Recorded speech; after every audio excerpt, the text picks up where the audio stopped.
Hello everyone, welcome to myself, Max from Beanstalk. I want to introduce to you the amazing Annabel Makin-Jones. Annabel, say hello to everyone. Hi everyone. And Annabel, you just got to tell us what's behind you. You've got some exquisite things behind you. So please, can you tell us what have you got lined up?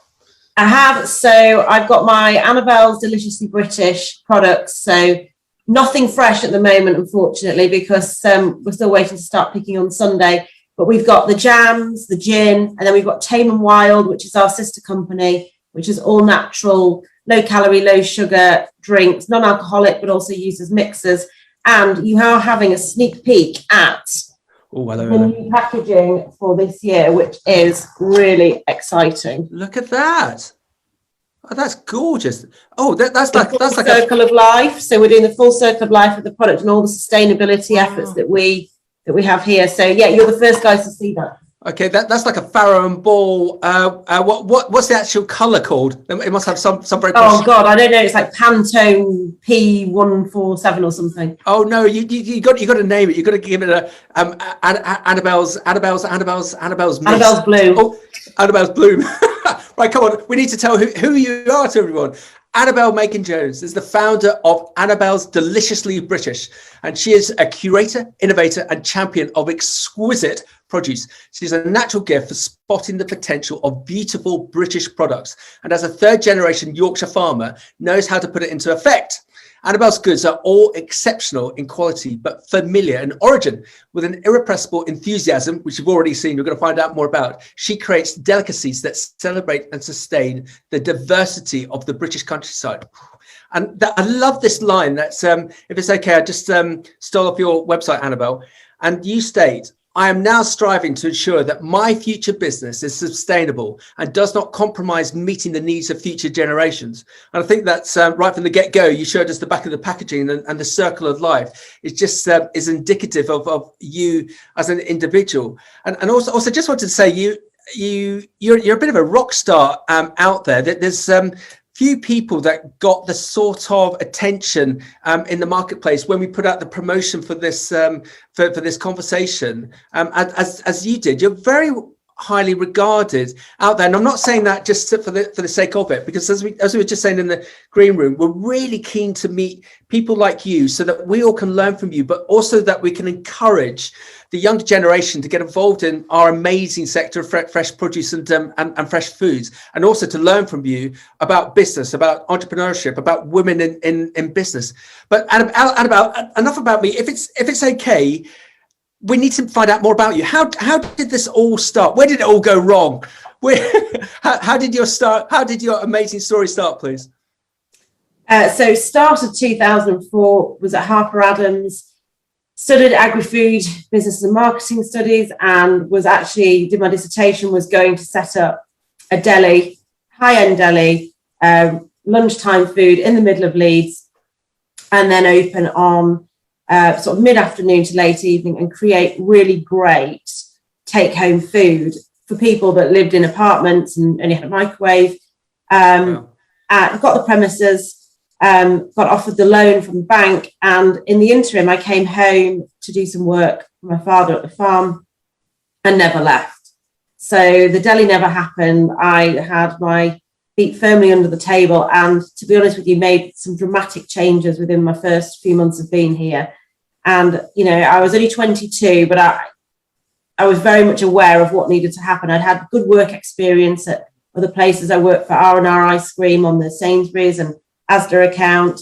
I'd worked every summer, whether that was at recruitment agencies or in all sorts of in a factory environment. I've worked in operations for Sleep Easy Beds, so I got quite a wealth of knowledge at quite a young age from working in the holidays. And then obviously I came here and I said, right, okay, I'm going to stay. And we started the strawberries.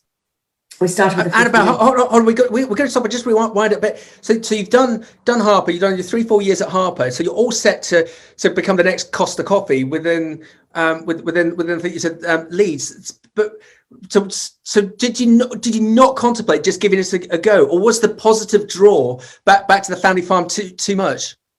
I think the thing was, I knew that I would always have to come home, and I think that's there was never an option that I didn't have to come home. There was a certain expectation on me, and an expectation on myself probably greater than anybody else's. We were at the time a business that was grading potatoes that were coming from Israel and then sending them to the packers for all of the retailers. And it was the year that Morrison's bought Safeway. So our tonnage went from 28,000 tons in a 7-month period to 62,000. And I just knew that I needed to be here and to take control of it. And once I get hold of something and I have a vision, I'm not very good at letting go. And I wasn't prepared to hand that over to possibly people that were here that I didn't feel were capable and go off and do my own thing. I felt like, it was the benefit of myself and my family that I stayed at home. Okay. And so I was running that business as well as starting the strawberries. Wow. Okay. So you had an initial plan from leaving Harper, but positive needs must. You can't come back to the family farm to take control of that. Strawberries. Where did the strawberries come in? So the potatoes were very seasonal. They were sort of end of November to early May. And so strawberries, after grading 62,000 tons of potatoes in the winter, arable farming in the summer was not that exciting to us. And so we decided to do something else. And that was where the strawberries filled the gap. And that kind of then made us an all year round business. Okay. So with Harper, coming back to the family farm, I'm ex-Harper as well, and you all have a number of your chums from Harper, like I have. Some of them didn't want to come back to the family farm because they just knew that they would meet resistance. It's always been done this way, son, daughter, we're not going to change. With your family, if it's okay to ask, were they positive about change? Were they positive about you coming in and positively shaking up the farming business? Yeah, I think it's really interesting, this chat, actually, because we do all sit around the table and have these conversations, especially the ones of us that have gone home. I was very fortunate. My dad is an ideas guy. He's not particularly a day-to-day management guy. And he was very happy for me to get on with it. He didn't want to do it. So bless. It's really quite interesting because how the business has changed in the last 17 years. I mean, just jumping ahead to the last year and the success of what I'm doing. I've gone from 7 people in the office to 15. And that's a huge change for my dad because, I've implemented an awful lot of IT systems. I tell him, I'm sorry, you can't do that anymore and you can't do this anymore. And there's times where I see that he's really proud of how we're progressing. But then there are other times where I think he thinks, oh my God, like what is she doing now? And it's finding that balance. And also it's being respectful that, that you don't kind of undermine what he's done and upset the apple cart, really. Yeah, so one of my best friends from Harper, I remember sitting on, we were talking about tractors earlier, I remember sitting on his JCB in the late 90s on his farm, and he in tears because he wanted to do so much with the farm, but his father wouldn't let him. And he said to me, Max, the only way that I can develop this farm is for my father to be carried out in a box. Yeah, I think that's the majority, really. Well, unfortunately, that's what did happen. And this individual then went on to set up a very successful cider business, sold it to C&C, and has now gone on and bought 2-3 farms. And when we talk about it at a night when we're reminiscing, I bring this up, and he said, it's such a shame because I could have been 20 years in front of myself if my father had allowed me, but he hadn't. So it's great to see an example where would you say your family, would you say your father a bit like a critical friend, that they're here to help you and give you that support, but also they're there to bump you along the way as required, just to give you some equal positive but cold measure? I think my mum actually is amazing with me. And I don't honestly think I'd be sat here doing what I'm doing without her, and that's just from a perspective of support. My dad, I've learned a lot from my dad. He really taught me how to deal with the retailers, and my strong personality definitely comes from him saying to me, never give in.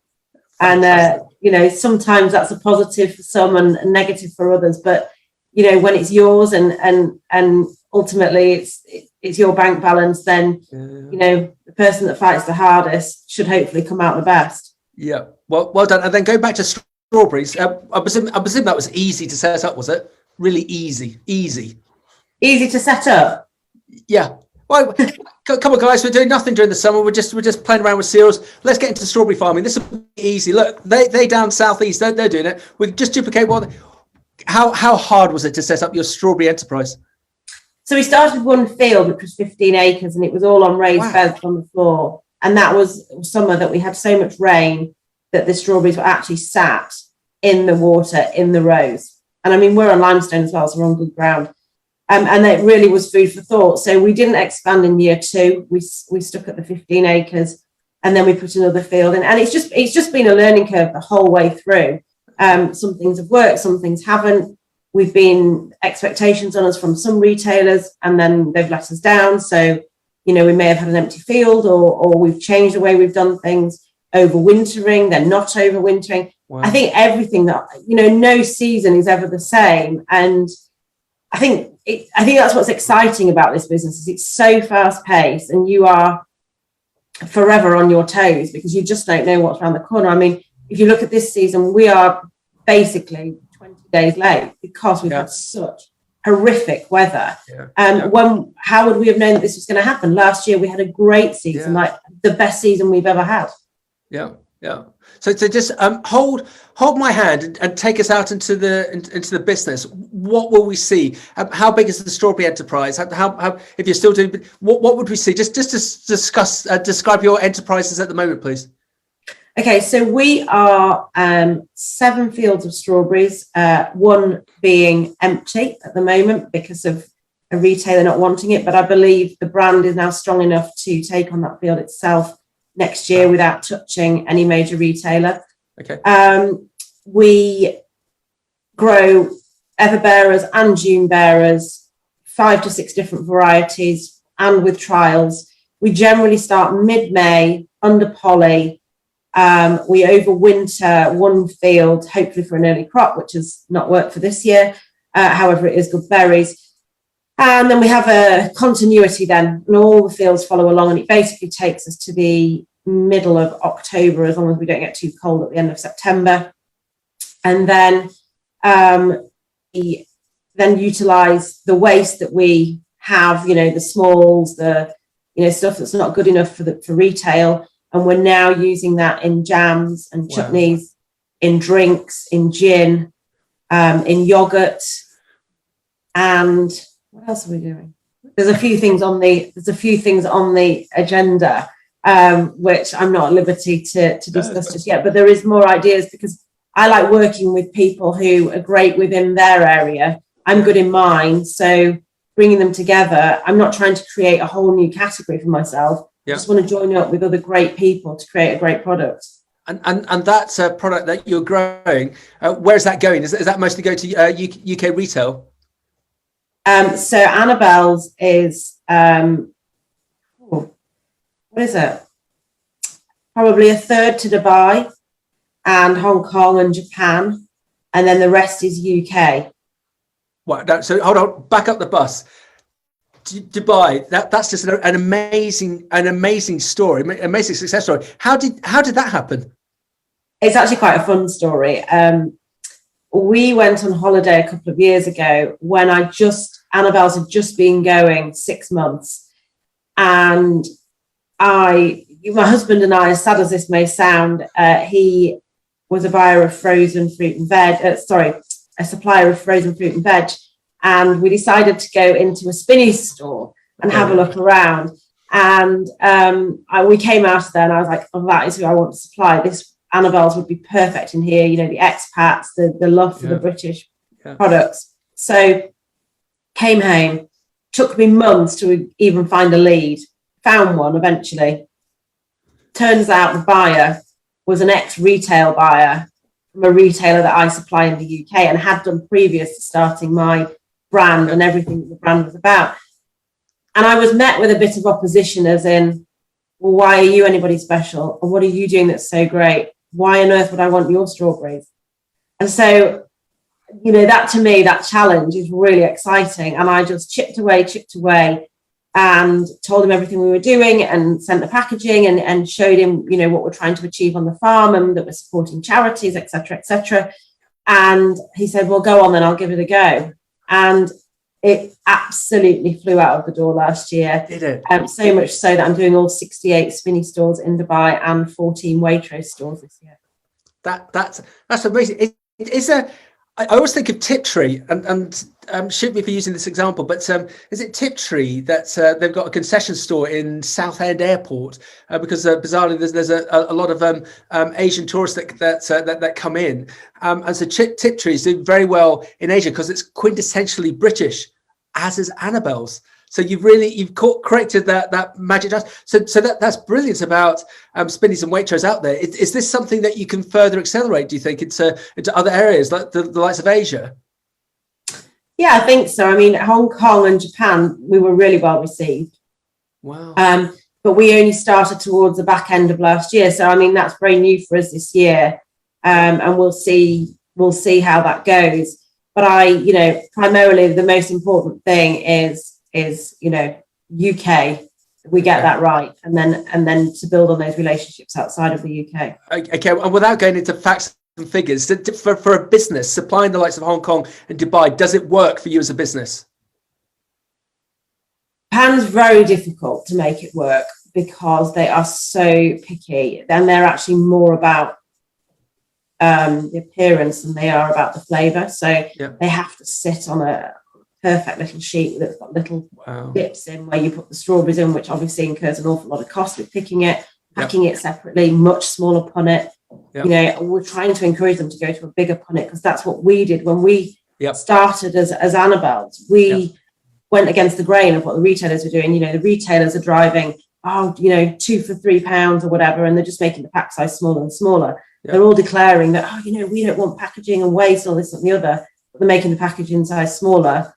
So they're using actual more packaging to sell that volume of product. We went against the grain and introduced a 500 gram, which is a much better punnet size for a family. And we also introduced the 1 kilo, which you can see behind me. And that was to get away from using too much packaging. And I think, you know, sometimes these statements are actually quite contradictory on everything else that they're talking about. It doesn't always seem aligned. Yep. And then coming back to the UK, do you serve the retailers direct or do you go through a marketing desk? I don't serve any retailers with Annabel's except for Ocado and Boots. So, and no, I'm direct with everything that I do, but this is not for major retailers. Okay, I just get confused with the likes of Dyson. So Dyson has put down a large investment of a greenhouse to grow strawberries, and then I would have thought with their name they could have gone direct to the retailer, but they didn't. They've gone through a very good marketing desk. But then you sort of learning from your example that if you've got the tenacity to be able to knock on doors, whether it be in the UK or Dubai or Hong Kong, you can create this success yourself. And then branding wise, we were talking about in our green room about some of the limited brands. Sorry, can I just jump in there, Max? Sorry. Go on. We just talked about tenacity. The hardest thing of everything that we do here, and this is totally on me, this is what I do, is the selling, and it's the never giving in, because you get so many no's and you get so many people saying, oh, you know, I'm not that interested, or they ignore you. The commercial aspect and the selling, but you have to love what you do. If you do not exude interest and passion for your product, it doesn't matter what you're selling, you won't sell it.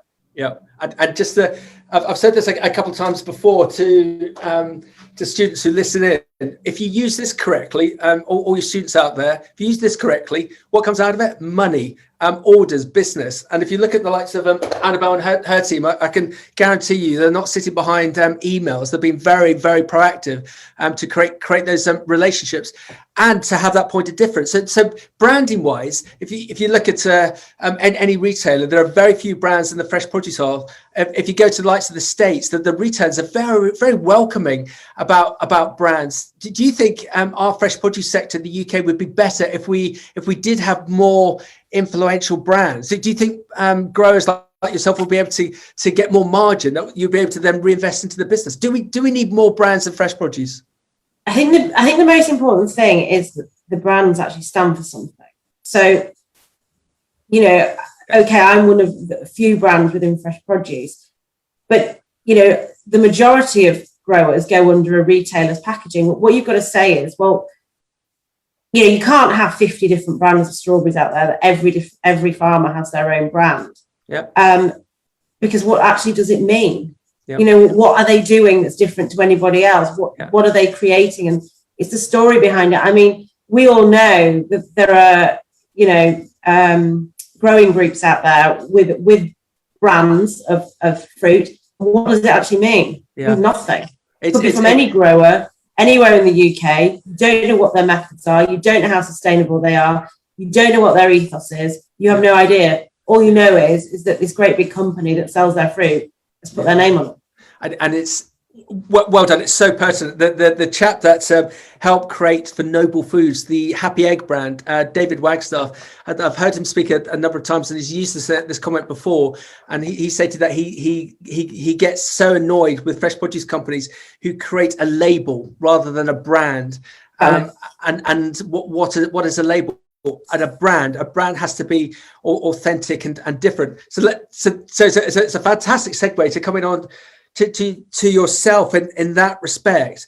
So I think there's a lack of understanding though, Max. I think some people go, oh well, these brands are working, we'll create a brand, and they create a label and a name, and they think that that's the job done. Yeah. That's the last thing. It's all the stuff behind it that then creates what that brand is that actually matters. Okay. And when you and I eventually meet up and we're around the kitchen table, hopefully with your mom and pa, and you get some of your strawberries and you present them to me, what will they taste like, please? What will your strawberries taste like? Well, it depends on the weather, doesn't it? I mean, we all know that. So hopefully not a cloudy day and then not as sweet as normal. But our fruit is, on the whole, and especially last year, was excellent because we had the right weather conditions. Yeah. Okay. They are good size, great variety, and we choose especially for the weather that we have up here. Yeah. It is a shame when you get a good week of cloudy days, and then obviously being Ocado's biggest selling English strawberries, there are odd times when I do take a bit of a bashing because it's been so cloudy that they're not as sweet as the previous week, and nobody minds telling you that on product reviews. Yeah, but please don't downgrade your amazing products, because the bit I was emphasising was, as well as perhaps this brand, and we'll come on to that in the respect of yourself, taste. We had Richard Diplock on recently from the Sussex greenhouse business, and they're amazing growers of tomatoes, and we were having this debate online about branding, and he rightly so put me back in the box and said, Max, it's not about branding, it's about taste. If you can get someone to taste an amazing tomato, they will just buy it and buy it and buy it. If someone can taste your amazing strawberries, and fingers crossed we have the sun for it, what are they going to do? They're going to come back and buy and buy and buy. And they just explore this. I do agree with that, Max, but I also think that we have a responsibility to educate the consumer. So, for instance, when my strawberries are not quite as good as they were the week before, and don't get me wrong, they're still very good, but they're not as good. We have to understand why that is. We're not in a factory, and if we don't educate the consumer, the retailers most certainly don't. In fact, the retailers don't really know themselves. They expect you to pump it out like you're pumping out baked beans.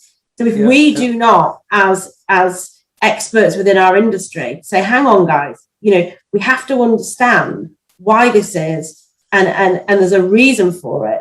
Then we allow the retailers to do what they've done in terms of size and spec, etc., they have dictated what the consumer now thinks is the norm with their spec requirements, and that's what's caused food waste, etc. Yeah, 6 out of 10 kids don't know where fresh produce comes from, and just on a tangent, I remember years ago, Abel and Cole, the box scheme, they were on Radio 2 talking about organics, and somehow it came to the element that they were sending out some of their citrus with ash on, and the guy from Abel and Cole was claiming that they'd been picked near a volcanic eruption, and that's why the citrus had ash on, because they, and that's how authentic our fruit is. Probably a bit of an extreme example, but yes, it is that age-old problem with the consumer, isn't it? That they think that a strawberry, a apple, a carrot, a can of baked beans is going to be of a certain size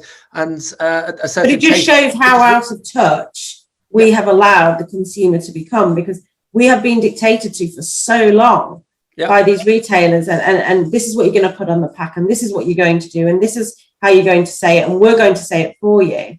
We've lost our voice. Okay. And that really is what Annabel's was about. It was about to bring back a voice and say, actually, hang on, this is what I'm doing. Okay, so what are you doing?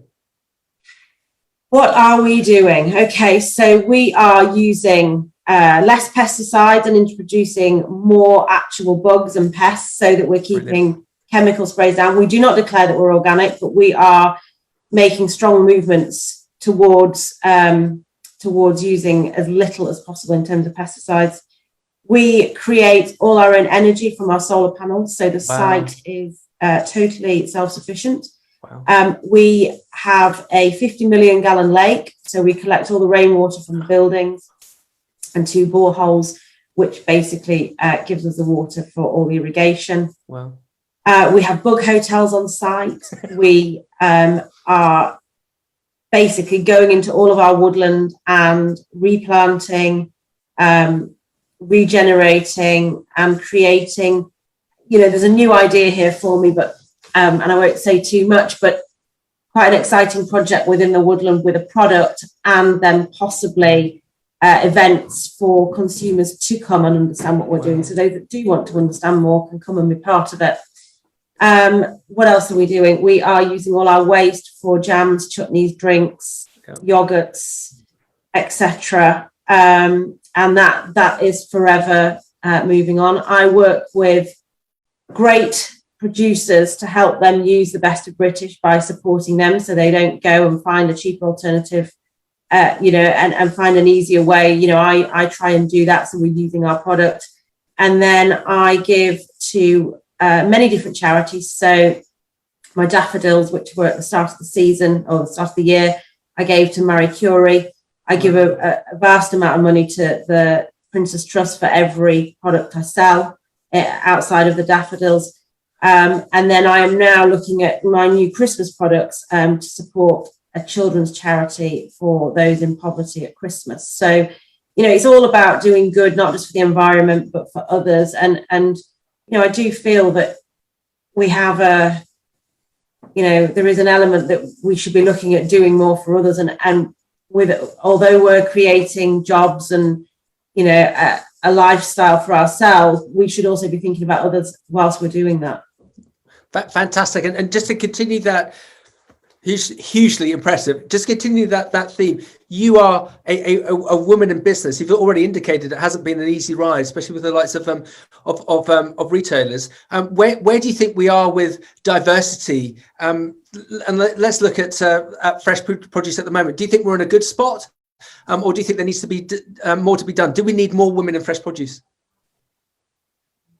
I think we need more women across the board within farming and food, but I think again, and I think this comes back to, and I'm not talking about retail now, because I think retail has massively improved, but retail 18 years ago when I came into this, we were very much dictated to, and I think that put people off from going home and actually driving their family businesses forward, because it was low margins, a lot of hard work, a lot of investment, a lot of responsibility, and then to be dictated to and to be kind of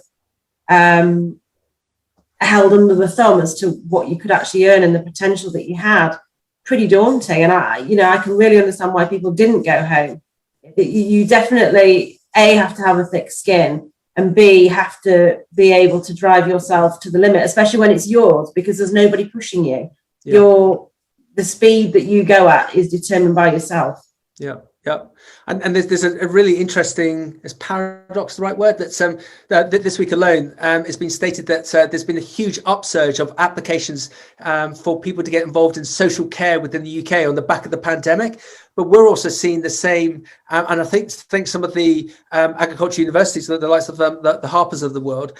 Other universities are available, but they're not as good as Harper. They're seeing an increase of people wanting to come into the fresh food sectors because they don't want to. I'm not going to say this. Become an accountant, become a banker. They want to get into a sector that's doing good. And as we all know, if you want to be, we all need an accountant. But if we want this nation to be fit and to be able to cope with another pandemic, we need to eat more fresh produce. And what a great sector to be involved in. And can you imagine everyone working for Annabel? What a joy that would be, to be able to progress the business. So I think we might be in a good spot. And now's the time to bolster that, to get, I was going to say about the likes of your website, just look at Annabel's website to get real understanding of the story and perhaps opportunities within the likes of Annabel's business. I think we're going to see more people being attracted to come into the sector. And also it might help increase the consumption of fresh produce. And what's the stat on the back of that? Kantar, a recent broadcast, stated that they've seen a 30% uptick of fresh produce sales because of the scratch cooking. Yes, that's because a lot of people aren't eating out, and that might diminish a little bit, but we hopefully see a lot more scratch cooking coming in, and more people hopefully buying the likes of your amazing fresh produce because of the reasons that you've just indicated at Annabel about the authentic element of it, the sustainability, the fact that you're doing good. Is there anything more that you think that are there any speed bumps that you're hitting for you personally or your business that's stopping you go to that next level? I don't think there's speed bumps in terms of the next level, because I do fly by the seat of my pants a little bit in terms of an opportunity comes up and I jump at the opportunity. I can't tell you what I'm going to be doing in 3 years' time. Okay. I do think there's a sticking block in terms of, again, the consumer. So, for instance, my jams and chutneys, 95% of the jams and chutneys in the UK are either Chinese fruit or Polish. And trying to get that message across and people pay a little bit more money for it because it's British is quite difficult, especially in a saturated market. It's very, very hard to market that and to get that out there and for people to pay attention. So I'd say that is one of the things that I'm finding probably the most difficult at the moment. Yeah, so I was wandering around Waitrose on a rare occasion the other day, and I happened to follow this slightly mature couple who arrived in a top of the range Tesla, and my 13-year-old told me, "Oh, Dad, that's 110 grand's worth." And we started to inadvertently follow this couple round, and they got to the Parmesan section as you do, and the man of this relationship had a choice between two Parmesans, and the lady said, "Oh, go for the cheaper one. We're trying to save money." But they got this but it's so ridiculous, isn't it? The oxymoron of that they should be buying amazing British fresh produce to support amazing businesses like you, and that's not so that you can drive around in a Rolls Royce or anything daft like that, so you can invest in your business to do good. But it's not just even that. Like, everybody loves this whole sustainability drive that I'm doing, and I'm zero waste. Well, the only way I can be zero waste is if you buy the stuff that goes in the jars. So if you don't buy it, I can't continue to do that. Yeah. Okay. So come on. I'm giving you that magic wand. You are now prime minister, but your main remit is to make this country healthy and to eat more British fresh produce. How are we going to do this? What's going to be on the agenda, Annabel? Well, I think all the retailers need to be on board. I think they all have to come together and decide how we make that happen, and come and if they can't make a decision, then there needs to be more tariffs on food coming in, because when we allow Danish pork to come in, and the standards of the pork are so much lower in terms of rearing than ours, how can we possibly compete on price? We are allowing that to happen. So make it a fair playing field. Yeah. Okay. And that's a really good pertinent point. And in the last recession, agriculture globally was deemed to be a safe haven by the investment funds. So they poured in. On the back of the pandemic, agriculture and fresh produce is deemed to be a safe haven, especially because of the increase of fresh produce sales. So the funds are rolling in. They're very excited about this sector. Where I'm currently stood in Bury St Edmunds in Suffolk, a mile from me on the same farm that we have our offices, is a new glasshouse build that's the size of the O2, 60-70 million pounds spent, and that's all pension fund money on the back of Brexit. And this particular greenhouse is growing tomatoes, cucumbers and peppers. Because, Annabel, as we both know, 80% of the salads that are sold in the UK are exported in. So there's a huge market potential. And those funds are getting excited about the UK not becoming sufficient, but being able to do more. And that's why we need to encourage businesses like you. So so going back to you being PM, so we're going to get these retailers on board and to promote, allow your brand to be front and center, but also pay a fair price and educate the consumer in how much it actually costs to produce a pepper or a punnet of strawberries, instead of them thinking, oh, just pile it high and sell it cheap. Let's go back and let's teach people to respect their food, respect what we do, and respect the investment that we make and how long it takes for us to pay it off. And not just that, the fact there's an element of the unknown, because when the weather comes, I mean, okay, you're a little bit better in glasshouse, but for us, we're two and a half weeks late now. The unknown, like, what do you do? Cash flow, wages, we have to explain why this industry is so vulnerable, because a lot of the time, we're in the hands of God.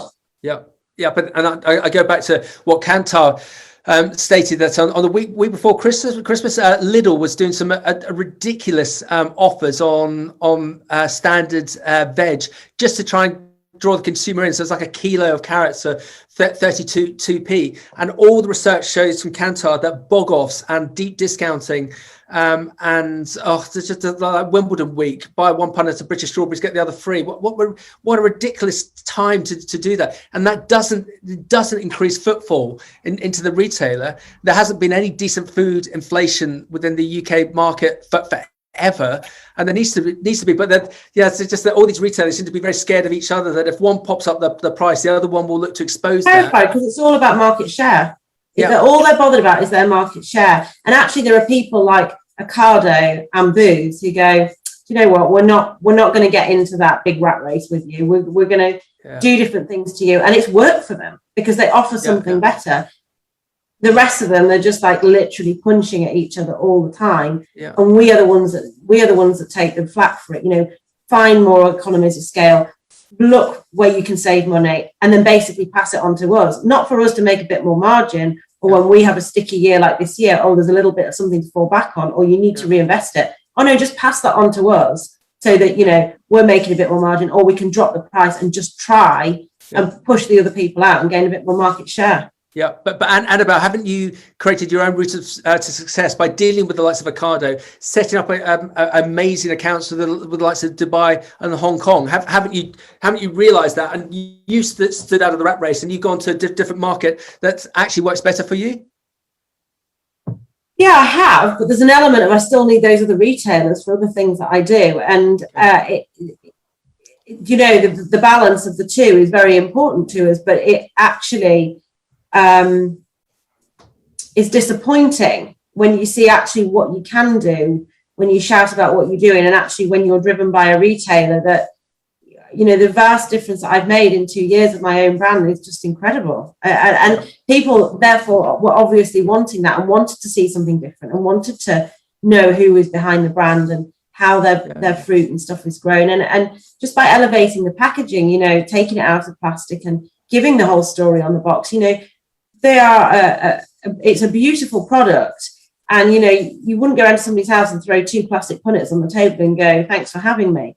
But the packaging that I use, which is much more sustainable, and almost it looks like a gift, it allows us to step into a different market because people are almost proud to take it as a gift to someone. Well done. And just remind me, are you allowed to use your packaging, your label, your brand in any of the UK retailers currently? Annabel's is used across all of the people that I supply under the Annabel's brand. Okay. I don't supply. From Annabel's, the only thing you'll get is Annabel's branded product. Okay, and just wind it back a little bit for those fresh produce companies who might be a bit skeptical or want to create a brand and not a label. How did you go about it? How did you create this magic with Annabel's brand? If you were advising another fresh produce company, what would you suggest to them, please? What would you advise them? Well, for me personally, I just looked at what I wanted as a consumer and what was important to me. When I'm an Ocado shopper, and a booth shopper actually. So when I go in store and I look at the products, what do I want to buy? And so I suppose I based the brand on me. I was the target market, my age group, my sort of credentials, my ethos, and said I wanted something transparent, something that was honest, that people can trust, so that when they buy it, they know they're being told the truth. They know that I'll be aspiring to do my very, very best to achieve, the best environmental practices, working with the best charities, creating a great product and using the waste, so that they don't have to go, oh, well, hang on, what am I buying? They just know that when they see my brand, actually, we can trust it, we know what it is. And therefore, that people then become very loyal to you because they feel that you're being honest and open and trustworthy with them. Yeah, and just to reiterate again, check out Annabel's website, and we'll stick all the links up because there's most websites within the fresh produce sector are getting there, are getting better. But if you want to see a class-leading act, just have a look at Annabel's. And just coming back to when you had this vision of where you wanted to be, I'm guessing you went to WPP marketing agency in Pall Mall, London, and threw £1 million at them and said, create me a brand. And they came back to you and said, we're going to call it Annabel's. And talk us through that process. How did that all work? No, so to be honest with you, you were talking about having a logo designed. I did go to somebody and said, create me a logo. This is what I want. This reflects me. And the lady did, and she did a lovely job. But then I created Tame and Wild Drinks and used a wonderful agency.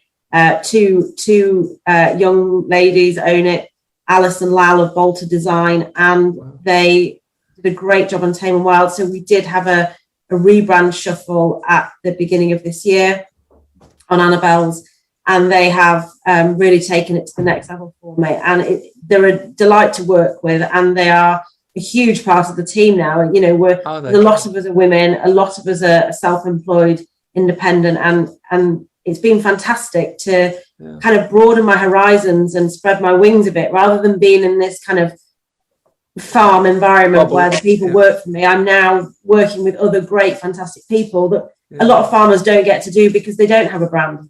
Yeah, and again, that's really exciting for you, for your own personal journey, isn't it? To rub shoulders with these sort of individuals who are really fascinated in your business, because it's such a fascinating business, and for you to learn from them and vice versa. And Annabel, what I really love about you is that you said earlier that I got no idea, Max, where I'm going to be in 3 years' time. So what's my worst example of that? I know a couple that every New Year's Day they map out the whole year as to what they're going to achieve, and they stick it on their fridge, and every morning they come down and he goes to her, have you achieved that? And she goes to him, have you achieved that? Can you imagine anything so tedious as that? But so with yourself, have you got a plan, or are you literally just freewheeling and just seeing what comes at you and adjusting accordingly? Well, in day-to-day life, I'm a real planner, and I really love organisation and my routine. So I'm not going to say that I don't, because anyone that knows me would laugh if I did. But in terms of a long-term plan, I am on this train, and I most certainly don't want it to stop. I'm incredibly proud of what I've created in 2 years, and when I say that, that's not in a big-headed way. I'm also really proud of how the British customers picked it up and being so interested. I think that's fantastic, and just being part of something that's so exciting. I don't want it to end, so I suppose I'll just keep driving myself at the same pace, and you'll see things keep popping up that in different directions, not necessarily always food, but I'm really interested in the flower industry, but always British, and always to try and give good value but great quality, and great credentials behind it. And I think as long as I don't lose my way, I think I've got a very sustainable business. Yeah, and I think where again you're unique. You've got an eye for an opportunity, and you're drawn to it, which is well, look at the example of the strawberries. That the family hadn't even considered strawberries, so then you can't come in back from Harp and create that. Training. So slight segue. We helped the AHDB and Nuffield Scholarship and the Washable Company of Farmers and MDS with a broadcast recently. I've forgotten one of them because there was Ag Leadership Week last week, and there's a view that we need to get more training sorted for people within agriculture and fresh produce. If it's okay to ask you, since Harper, what training have you had as an individual? I did my level 2 and level 3 accountancy training, AAT. Okay. What else have I done? I did look at doing an MA. Okay. But that was at the beginning of this year, and then COVID hit. Beginning of last year, and COVID hit. So I didn't go forward for it because I understood that there was a lot of networking involved with that, and I didn't want to miss out and not be kind of in that space and meeting people. I think just my accountancy more than anything. Okay, hence your point about me. Can I give you my accountancy joke? What's a 52-seater bus goes over a cliff with 50 accountants on board? What's wrong with that statement? There's two still alive. Yeah. So with training, if you could do when things calm down, is it something that you would look at, or would you look at for members of your team to training and development? Yeah. So especially the business now, how it's changing. We are investing an awful lot into the staff and creating this real dovetail. So we've got people following on, ready to take other positions, and that gives me security. But it also gives them security within their jobs, and it's also exciting for them. It's great me being on something like this and chatting, or being on Countryfile or something, or launching a new product. But it's important for them to be as enthusiastic as I am, and so I think that's with investing in them and showing them that we want them to come on the journey with us. So absolutely, we're always open to training people and doing new things. But I think now I'm getting into a position where we're much more stable. We're an all year round business. We can offer a lot more than we have done in the past. Yeah, but there's a fantastic PowerPoint presentation from Crowdfield, which basically shows that those companies that invest in training development see far better turnover and far better profitability, and they get far better staff retention. And you and I will know enough businesses a la yours, and if you look after your people, not just in terms of money, if they're really happy to come to work, and for all the reasons that we said about people looking to get involved within the sector, they're going to enjoy it. They're going to enjoy working for the business. The business is going to benefit from that, from looking after those people. Annabel, we're just conscious of the time. A book. It's always been said that there's a book in every person. With you, your life is a book. How far do you think you're through your book about your life? How much more is there to come? Probably halfway. Okay, you said earlier that you got some things that you're not going to tell us about, and I fully get that. And you don't know where you're going to be in 3 years' time, but where would you like to be? Tell us. We want to know.